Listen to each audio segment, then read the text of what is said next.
Pichá, meus amados, é um prazer estar aqui novamente com todos vós, em nosso humilde centro espírita, Casa Luz de Aruanda, e é imenso prazer, estar falando as palavras, os ensinamentos de Jesus a todos vós.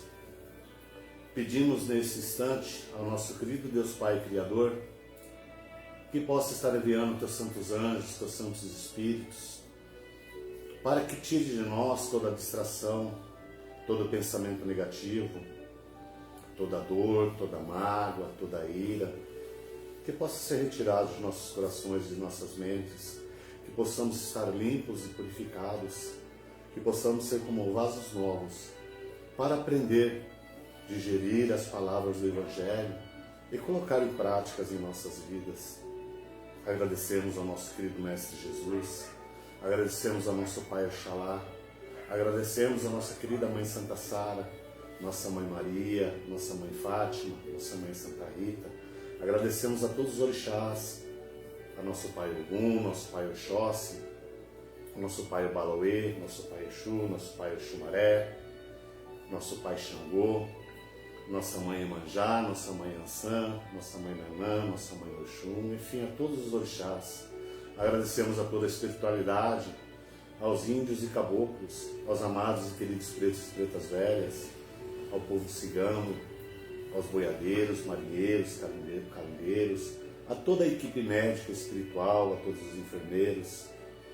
Agradecemos a toda a espiritualidade de luz, mensageiros do nosso Senhor Jesus Cristo, que nos acompanham dia e noite, que nos orientam, que nos protegem. Que Deus Pai Todo-Poderoso possa nesse momento estar enviando teus santos anjos, teus santos espíritos em vossa casa, em vosso lar, no vosso trabalho, em vossa família, e que haja muita luz. Que assim seja. Vou pedir. Verei rapidamente um pequeno trecho do Evangelho e já passarei a palavra para minha esposa, tá bom? Evangelho segundo o Espiritismo. Eu já vi esse texto aqui, mas eu gosto de falar porque ele é muito lindo. A fé é mãe da esperança e da caridade. A fé, para ser proveitosa, deve ser ativa. Não deve se entorpecer. Mãe de todas as virtudes que conduzem a Deus. Deve velar atentamente pelo desenvolvimento das filhas que dela nascem. A esperança e a caridade são consequências da fé. Essas três virtudes são uma só trindade inseparável. Não é a fé que dá a esperança de ver cumprirem-se as promessas do Senhor, porque se não tendes fé, que esperais? Não é a fé que dá o amor, porque se não tendes fé, que reconhecimento tereis e por consequentemente, que amor? Divina inspiração de Deus, desperta a fé, todos os nobres instintos que conduzem ao homem ao bem. É a base da regeneração. É preciso, pois, que essa base seja forte e durável, porque se a menor dúvida vier abalá-la, é que se torna o edifício que construísse sobre ela. Elevai, pois, esse edifício sobre fundamentações inabaláveis, que a vossa fé seja mais forte do que os sofismas e as zombarias dos incrédulos, porque a fé que não afronta o ridículo dos homens não é a fé verdadeira. A fé sincera e arrebatadora é contagiosa. Ela se comunica àqueles que não tinham, ou mesmo não queriam tê-la. Encontra palavras persuasivas que vão à alma, enquanto a fé aparente não tem senão palavras sonoras que deixam frios e indiferentes. Pregai pelo exemplo de vossa fé, para dá-la aos homens. Pregai pelo exemplo de vossas obras, para fazê-los ver o mérito da fé. Pregai pela vossa esperança inabalável, para lhes fazer ver a confiança que fortalece e leva a enfrentar todas as vicissitudes da vida. Tende, pois, a fé em tudo o que ela tem de bom e de belo, em sua pureza, em sua racionalidade. Não admitais a fé sem controle, filha cega da cegueira. Amai a Deus, mas sabei por que o amais. Credes em suas promessas, mas sabei por que nelas credes. Segui nossos conselhos, mas inteirai-vos do fim que vos mostramos e dos meios que vos trazemos para atingi-lo. Crede e esperais, sem jamais fraquejar. Os milagres são obras da sua fé. José Espírito Protetor, em Bordel, 1862. Né? Verei um pequeno trecho aqui. Não perca seu equilíbrio interno, por maior que seja a tempestade que o envolve. Não perca seu equilíbrio. Todas as tempestades passam, e se soubermos recebê-las com serenidade, nenhum mal nos causarão.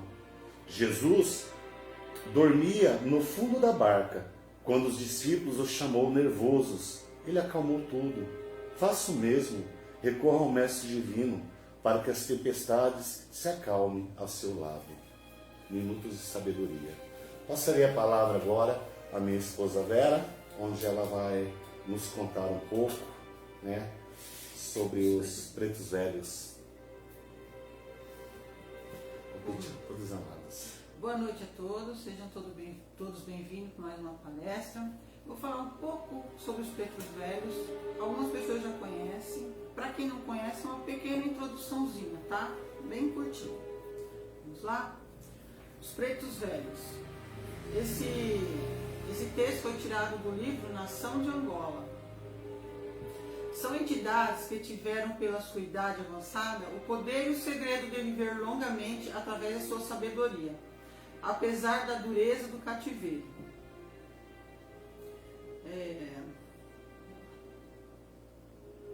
Apesar da dureza do cativeiro, demonstram fé para suportar as amarguras da vida. Consequentemente, são espíritos guias de elevada sabedoria e humildade, trazendo esperança e quietude aos anseios da consulência que os procuram para amenizar suas dores. Ligados às vibrações de Omolu, são mandingueiros poderosos, com seus olhar prescrutador, sentado em seu banquinho fumando seu cachimbo, benzendo com seu ramo de arruda, rezando com seu terço e aspergindo sua água fluidificada. Demandam contra o baixo astral, e suas baforadas são para a limpeza e harmonização das vibrações de seus médiuns e de consulentes. Muitas vezes se utilizam de outros benzimentos, como são utilizados pelo pai José de Angola, que se utiliza de um preparado de Guiné com cachaça, que coloca nas mãos dos consulentes e solicita que os mesmos passem na testa e nuca, fazendo os seus pedidos mentalmente. Utiliza-se também de vinho, moscatel, com o que constantemente brinca com seus filhos em nome de Vitória, que está por vir. São mestres da sabedoria e da humildade.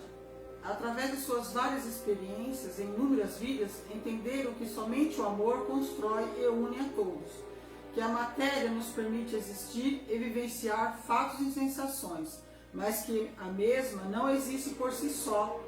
Nós é que a criamos para essas experiências, e que a realidade e o espírito, com humildade, apesar da imensa sabedoria, nos auxiliam nesta busca com conselhos e vibrações de amor incondicional.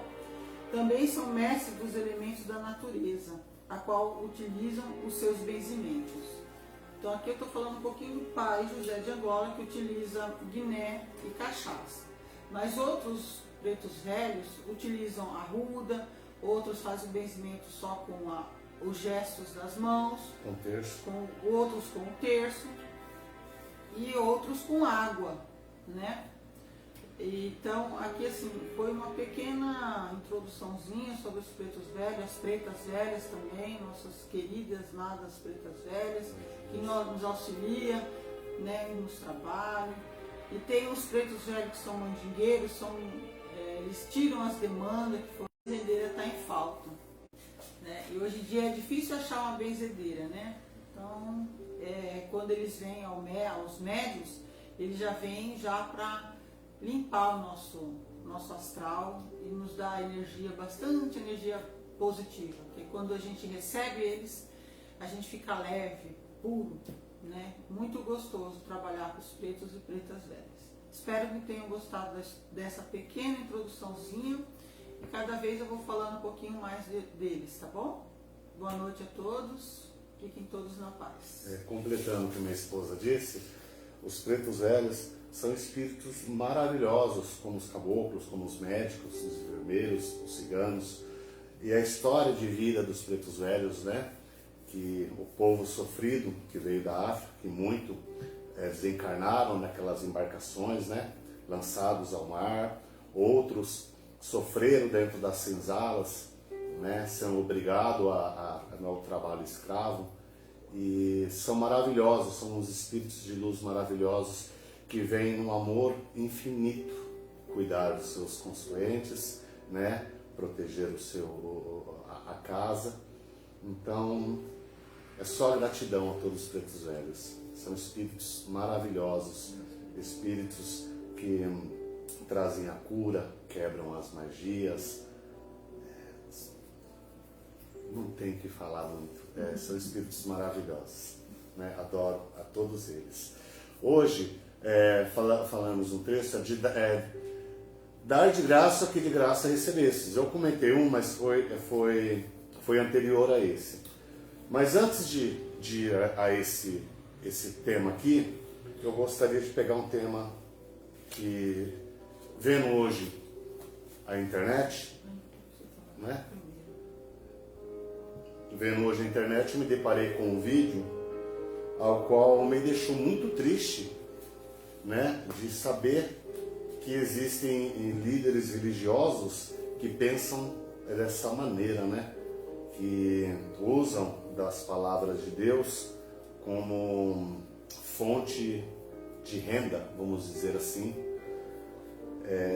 que eu posso falar a vocês sobre o dízimo, né, que é obrigado, que o dízimo é obrigado.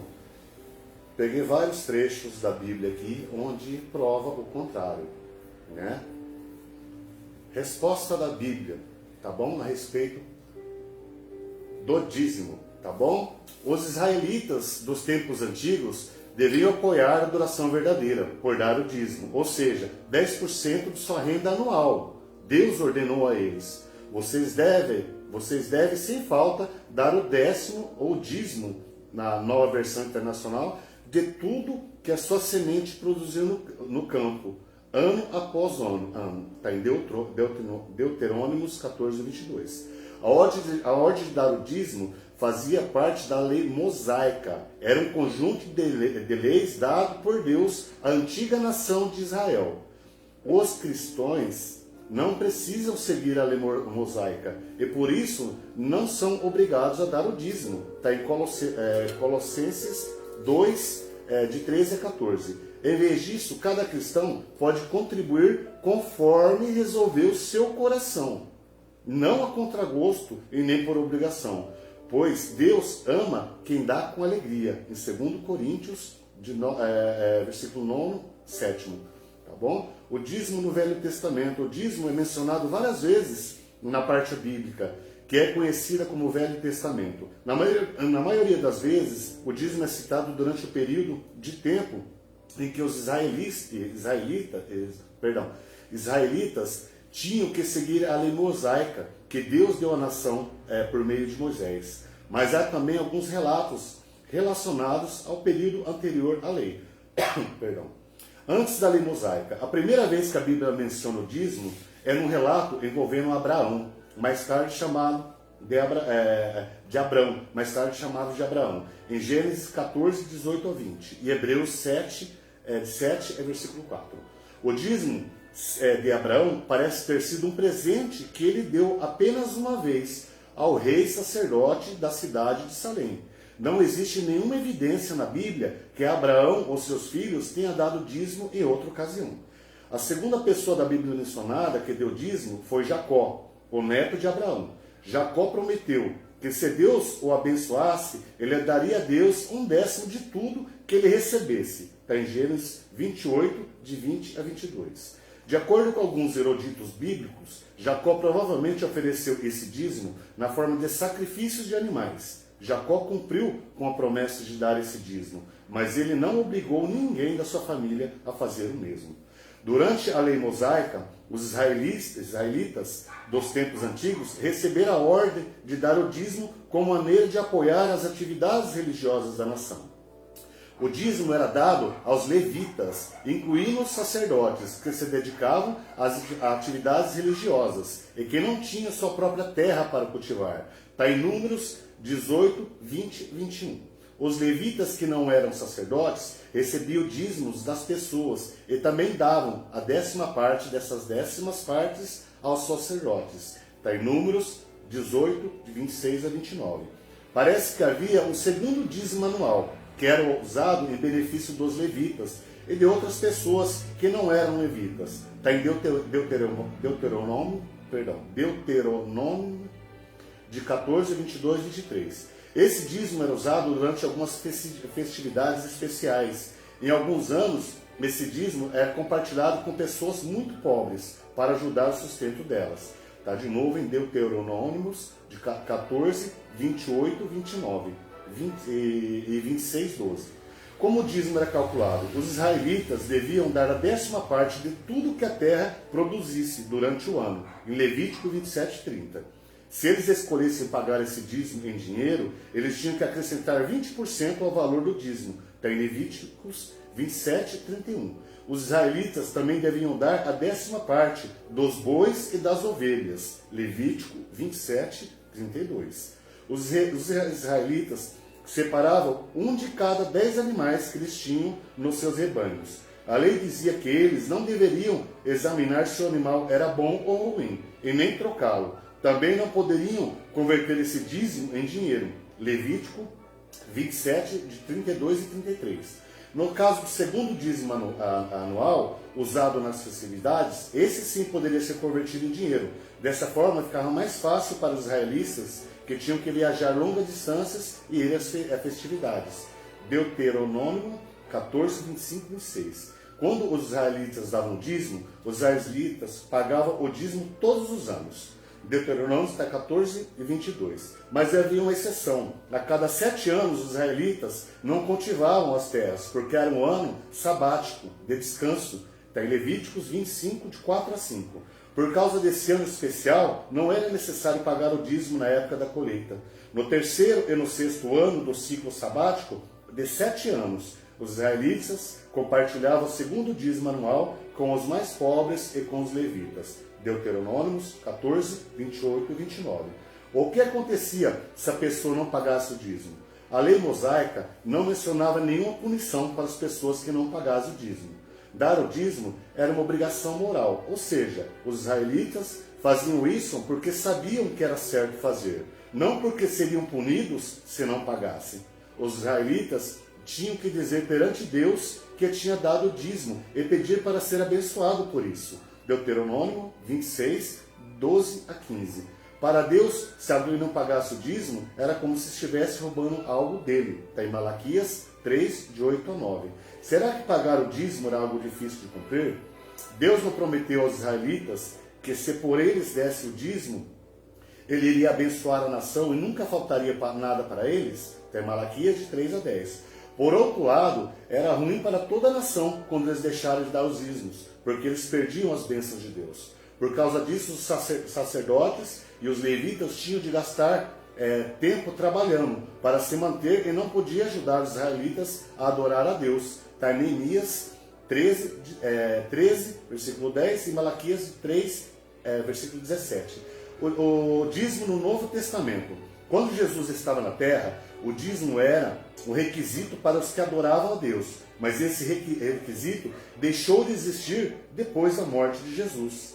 Nos dias de Jesus, o Novo Testamento, a Bíblia, mostra que os israelitas ainda davam o dízimo quando Jesus estava na terra. O próprio Jesus reconheceu que o dízimo era uma obrigação, mas ele condenou os líderes religiosos que se preocupavam em pagar o dízimo, mas desconsideravam as questões mais importantes da lei, isto é, a justiça, a misericórdia e a fidelidade.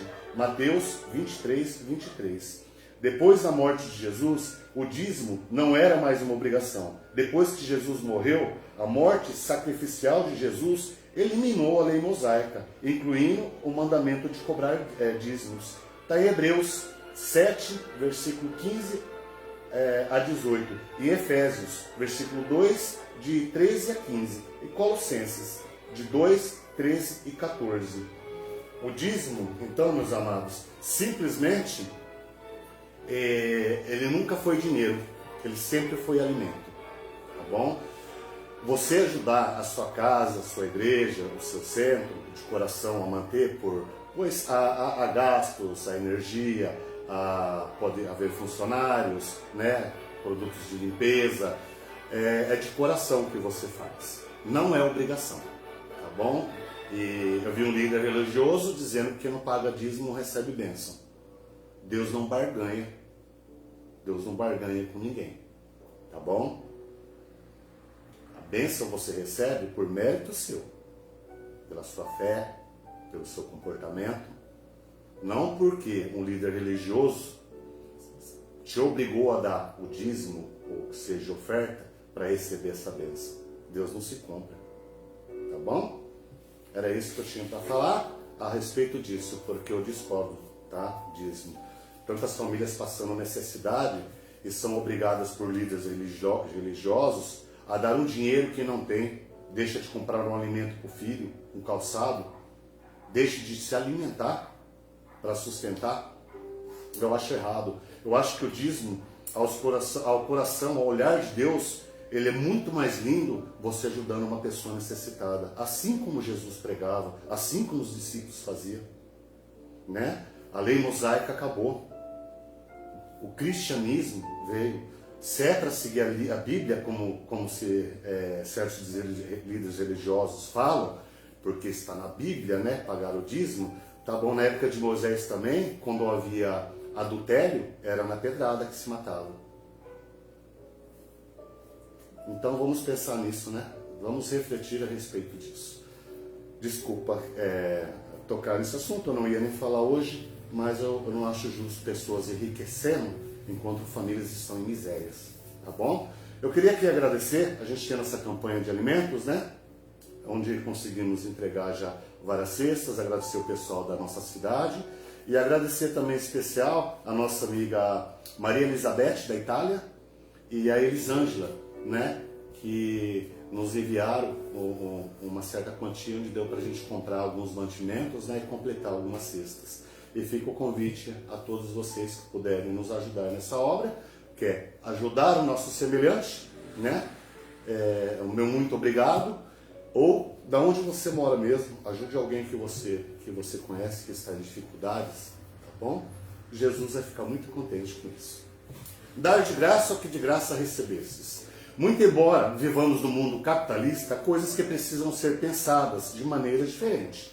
É natural que todos recebemos por aquilo que façamos. Nosso trabalho profissional, formamos-nos para isso, estudamos, queimamos fosfato, gastamos tempo.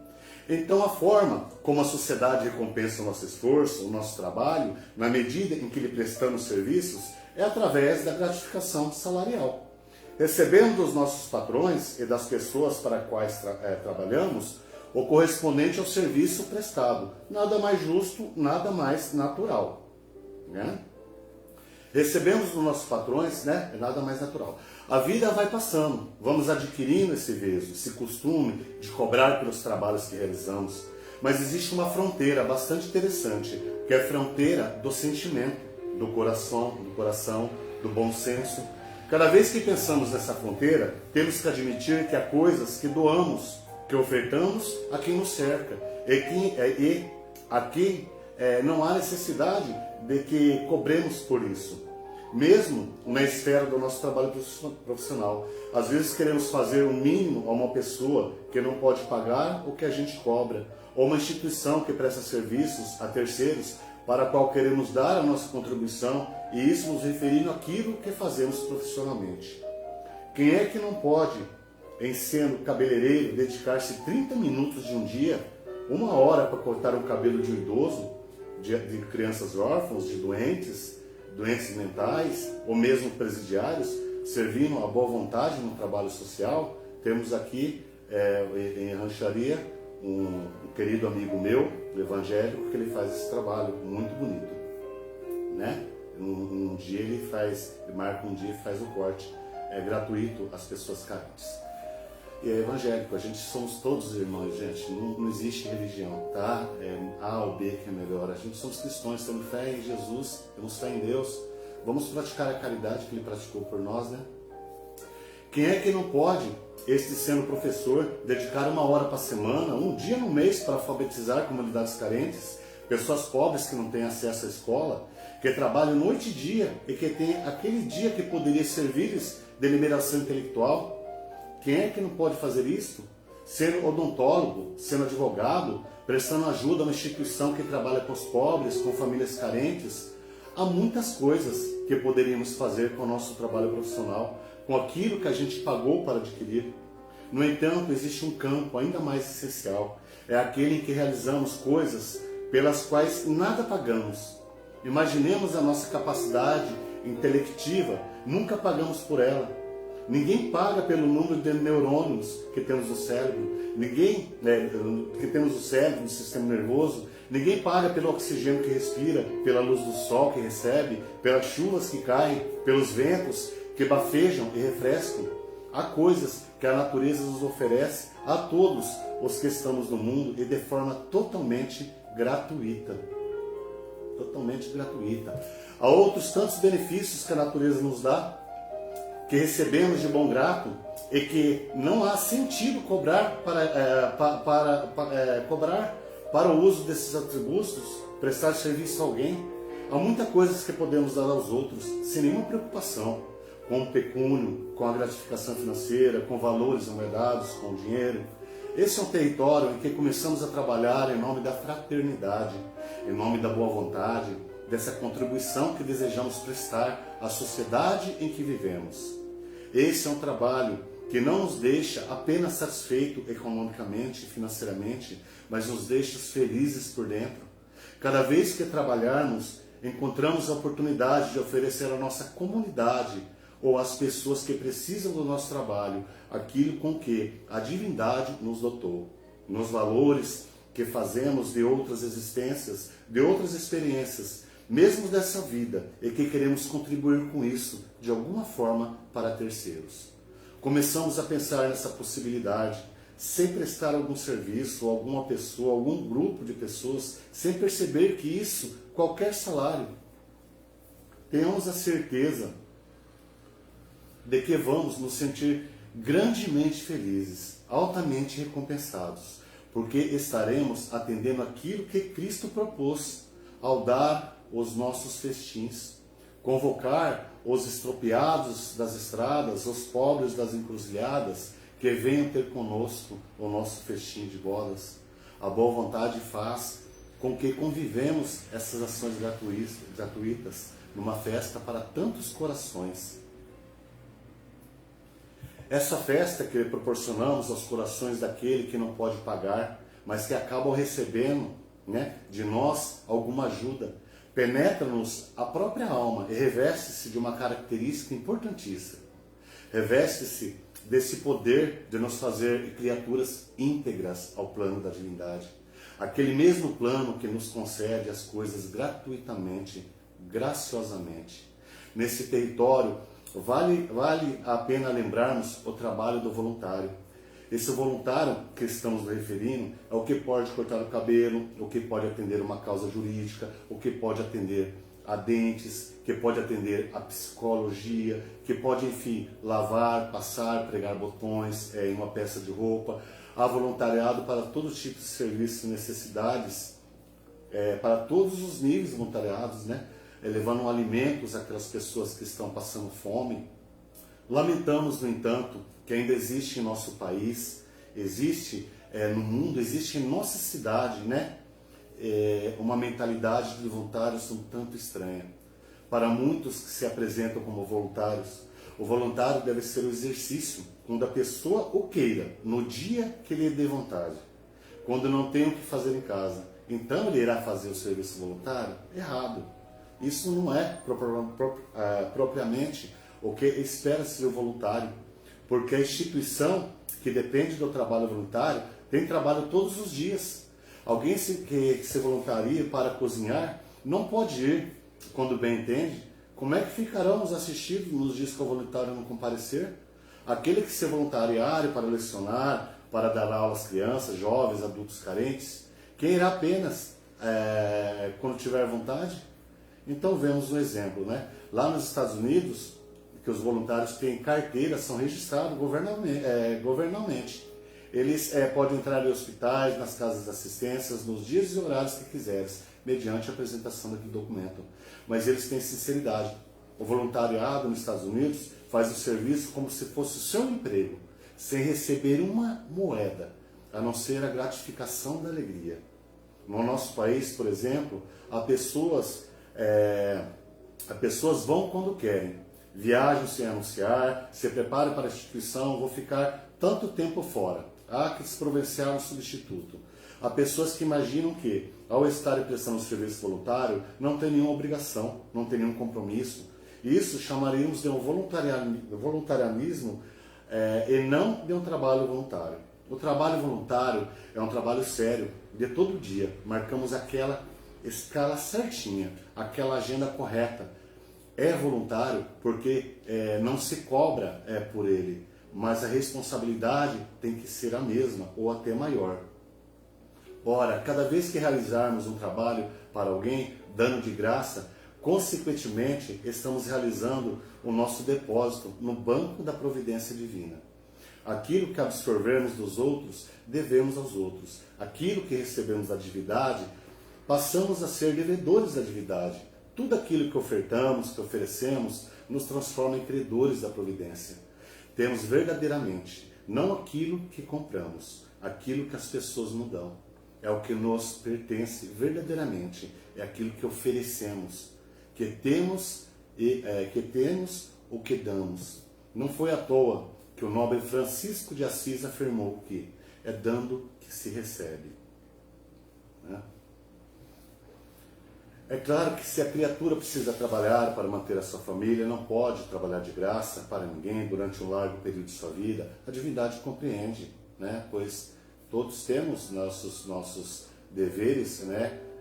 Junto à família, nossas obrigações, nossas contas, mas se há possibilidade de um dia você poder estar ajudando, por que não? Qualquer pessoa de bom senso compreenderá, né? Mas estamos nos referindo a essa postura egoísta, em que só pensamos no lucro imediato, na vantagem financeira, quando o trabalho voluntariado, o trabalho pelo bem, o trabalho para alguém, sem receber nada materialmente falando, nos dá um lucro moral expressivo, nos permite um salário de paz interior incomensurável. Quando imaginamos a grandeza que é ver o sorriso de uma criança, de cabelos cortados, de banho tomado, de roupa trocada, quando imaginamos a alegria de uma criatura diante a um prato de refeição, é que percebemos que fomos nós que fizemos, que fomos nós que preparamos, que fomos nós que arrumamos, que fomos nós que proporcionamos isso a essa pessoa, essa família. Não é a compensação maior. É nesse sentido que podemos pensar naquele ser especial que um dia chegou à Terra e se doou a toda a humanidade, dizendo: eu sou o pão da vida, eu sou a fonte de águas cristalinas, eu sou a luz do mundo, dando de graça o que eu trouxe do Pai, o que de graças recebeu, para que nós aprendamos a fazer o mesmo. Que de graças ganharmos, de graças vamos doarmos. Então fica essa mensagem para todos nós, né? Para que possamos sermos menos egoístas e praticarmos mais o desapego, praticarmos mais a caridade em momentos tão turbulentos que estamos passando, toda a humanidade. Quantas famílias, a minha esposa, vamos levar as cestas à casa dessas famílias, eles fazem questão de abrir a cômoda, abrir a geladeira e não tem nada. Não tem um pacote de arroz, não tem um feijão, não tem um leite para a criança. Então é difícil, gente. Está difícil para todos nós, está. Mas vai fazer falta você doar 1 quilo de alimento? Vai fazer falta você doar um leite, uma bolacha? Eu acho que não. Eu creio que não. E tudo aquilo que fizemos de bom, que fizemos de coração, Deus nos restituirá de maneira grandiosamente. Então pensem nisso, meus amados. Deus, Ele é maravilhoso, Ele está presente em todas as nossas vidas. O quanto somos abençoados por Deus, né? Principalmente pela vida, pela família, né? Pelo lar, pelo trabalho. E aqueles que ainda não conseguiram, Deus já está abrindo essa porta. Tudo é causa e efeito, né? Tudo é causa e efeito. Sejamos bons, que seremos nós beneficiados com essa bondade futuramente, mas não fazer por troca, que Deus não se barganha, né? Fazer de coração, as portas se abrirão. Pense na alegria, como foi dito aqui, daquela família que não tinha nenhum alimento, ao receber um alimento em sua casa, saber que vai ter um almoço, uma janta, a criança irá comer uma bolacha, tomar um leite. Estamos em momentos difíceis, onde o ódio parece que está muito grande. Você entra em redes sociais, é política, é briga, A ou B ou C, onde você vê líderes religiosos extorquindo a fé das pessoas, né? Dizendo que se não pagar dízimo não será abençoado por Deus. Como eu disse anteriormente, dízimo nunca foi dinheiro. Está no começo da palestra e falei trechos bíblicos a respeito disso. Dízimo verdadeiro é aquele que você dá àquela pessoa, àquela família que está precisando. Você está dando a Deus tudo aquilo que Ele te deu, porque você vai estar ajudando uma pessoa.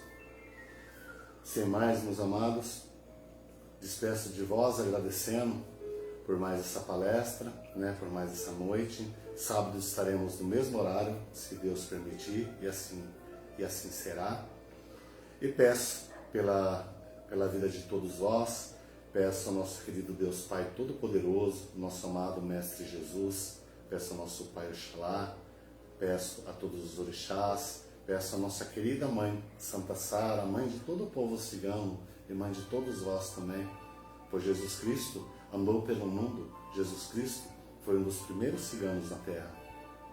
Peço aos nossos amados orixás, peço aos médicos, aos doutores, aos enfermeiros, peço ao Dr. Bezerra de Menezes, peço ao Dr. Frites, Dr. João Lima Barreto, Dr. Francisco Bueno, Dr. André Luiz, a tantos médicos e médicas do plano espiritual, a todos os enfermeiros, peço a todos os caboclos, aos pretos velhos, aos ciganos, aos boiadeiros, os marinheiros, camingueiros, a todos os espíritos de luz, a todos os mensageiros de Jesus, que possam estar trazendo na sua vida muita luz, muita paz.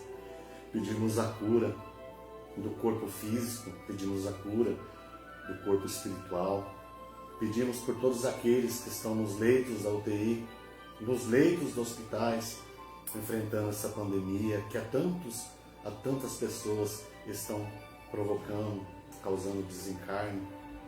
Pedimos a recuperação, pedimos a piedade do nosso Mestre Jesus, que olhe por todas essas pessoas, que sejam derramadas bênçãos de cura na vida deles.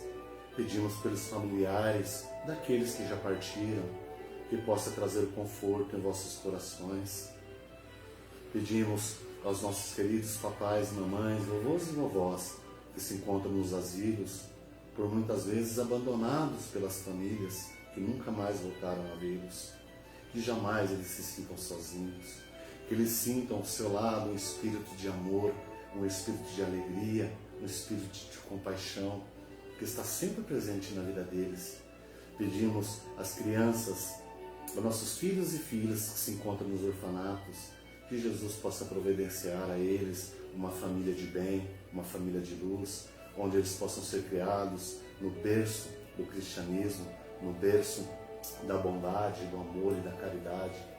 Pedimos aos nossos queridos irmãos moradores de rua, que Jesus possa enviar a eles pessoas de bem que possam estar levando o alimento para o corpo, levando o alimento para a alma, levando o agasalho para o frio, pois tantas vezes presenciamos pessoas dormindo no relento. Há quantos dias se alimentar? Que possamos ser bênçãos na vida de todos, que as mesmas bênçãos que recebemos todo dia do nosso querido Deus Pai Criador, que possamos também transmitir essas bênçãos a tantas pessoas que necessitam. Que Deus ilumine a todos. Que Mestre Jesus vos abençoe. Que Mãe Santa Sara vos cubra, vos guarde e vos proteja com o teu santo manto celestial. Que assim seja. O Pichá, Axé a todos vós. Amém. Saravá. Fiquem na paz, meus amados. Até sábado. O Pichá. Fiquem na paz. Uma boa noite a todos. Gratidão. Viu?